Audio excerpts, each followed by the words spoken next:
Hey, we're talking about migration after emancipation. And when black people were finally freed, the first thing they did was look for their family members. The internal slave trade had ripped families apart. So people were looking for their mothers, their siblings, their children, right? First thing you did, you would go to the Freedmen's Bureau.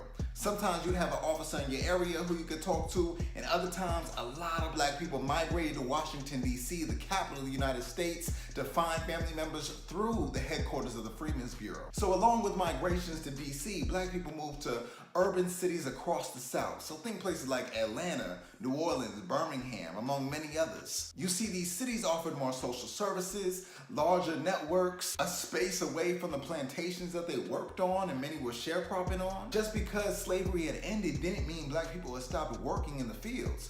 They were sharecroppers picking cotton, they were bricklayers, they were coal miners. We never stopped working. Especially for black women, the cities offered a different type of work a lot of times than the fields did. A chance to limit the amount of sexual exploitation they were under, and a chance to form labor unions, such as in Atlanta and Jackson, Mississippi. But even in these urban cities, black people were still subject to black codes and convict leasing. Now, as far as black codes, imagine a world like this where you get caught not working, not signing a contract with an employer so you could go to jail. You get caught walking on the same sidewalk as a white woman so you could go to jail. You could get caught breathing and go to jail because they needed this incarceration system, because there was a system of convict leasing that was tied to the black codes. Now, convict leasing meant that the state-owned penitentiaries could sell your labor to former slave owners, these same people that owned the cotton plantation. So you're in jail still picking cotton. So whether you are picking cotton as a sharecropper or picking cotton as part of the convict leasing system, your labor is being exploited. And so black people thought about moving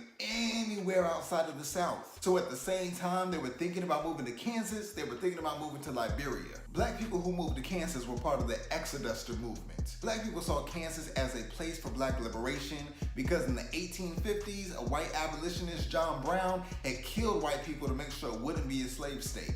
On top of that, they had plenty of land, and black people were still searching for their 40 acres and a mule.